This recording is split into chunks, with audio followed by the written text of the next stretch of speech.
ઘણા વર્ષ પૂર્વે ઋષિમુનિઓ ભગવાનની પ્રાપ્તિ માટે કઠોર તપસ્યા કરતા હતા.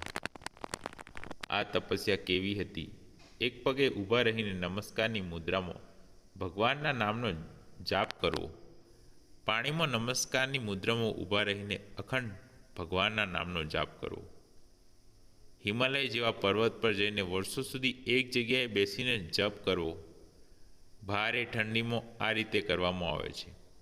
તપસ્યા દરમિયાન કંઈક ખાધું નહોતું કે પાણી પીધું નહોતું. તેવી જ રીતે કઠોર તપસ્યા કર્યા પછી ભગવાન ભક્ત પર પ્રસન્ન થાય છે અને તેમને આશીર્વાદ આપ્યા.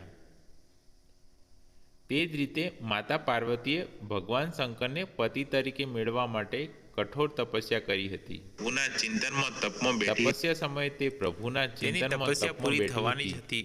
તે ક્ષણે ખાવાની કોશિશ કરી રહ્યો હતો. ખૂબ જ દયાળુ માતા પાર્વતીને બાળક પર દયા આવી. માતાએ મગરને વિનંતી કરી અને કહ્યું, બાળકને છોડી દો અને ખોરાક ન બનાવશો. મગરે તેને કહ્યું, મા, આ મારો ખોરાક છે. દર છઠ્ઠા દિવસે મને જે મળે તે મારી ભૂખ સંતોષવા માટે મને પ્રથમ મળે છે. આહાર બ્રહ્માએ મારો આહાર નક્કી કર્યો છે. માતા પાર્વતીએ ફરીથી કહ્યું, તમે તેને છોડી દો, બદલામાં હું તને મારી તપસ્યાનું ફળ આપીશ. પાર્વતી માતાએ બાળકના જીવને બચાવવા માટે તેની માટે ગંભીર તપસ્યાનું ફળ દાવ પર મૂક્યું. મગરે પણ તેને સ્વીકારી લીધો.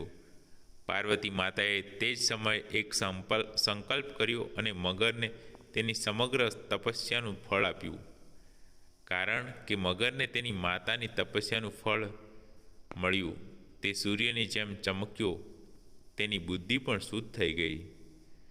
તેણે કહ્યું, મા, તારું પુણ્ય પાછું લઈ લે. હું આ બાળકને છોડી દઈશ.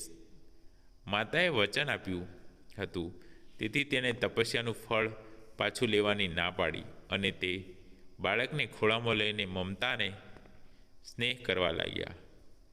બાદમાં માતાએ બાળકને સુરક્ષિત રીતે તેના ઘરે પાછું આપ્યું અને તેના સ્થાને પાછા ફર્યા.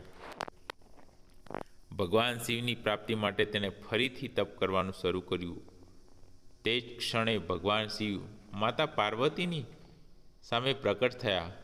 ભગવાન શિવે તેને કહ્યું, પાર્વતી, હવે તારે તપસ્યા કરવાની જરૂર નથી.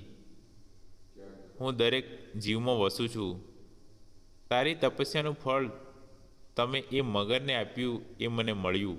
તેથી તમારી તપસ્યાનું ફળ અનંતપણે વધ્યું છે. કરુણા અને પ્રેમથી પ્રેરિત તમે બાળકનું રક્ષણ કર્યું. તેથી હું તારાથી પ્રસન્ન છું અને મારી પત્ની તરીકે સ્વીકારું છું. કથાનો ભાવાર્થ એ છે કે જે બીજાના કલ્યાણની ઈચ્છા રાખે છે તેના પર પ્રભુની અસીમ કૃપા થાય છે. જે જીવ અસહાયને મદદ કરે છે, જે દયાળુ છે, ભગવાન તેને સ્વીકારે છે. આમાંથી આપને બોધપાઠ મળે છે કે સ્વાર્થ છોડીને નિસ્વાર્થ ભાવે ભક્તિ કરીએ તો ભગવાનની પ્રાપ્તિ થાય છે. આ ઘટનામાંથી બોધપાઠ લઈએ સૌ આપણે ભગવાનને નિસ્વાર્થ ભક્તિ કરીશું.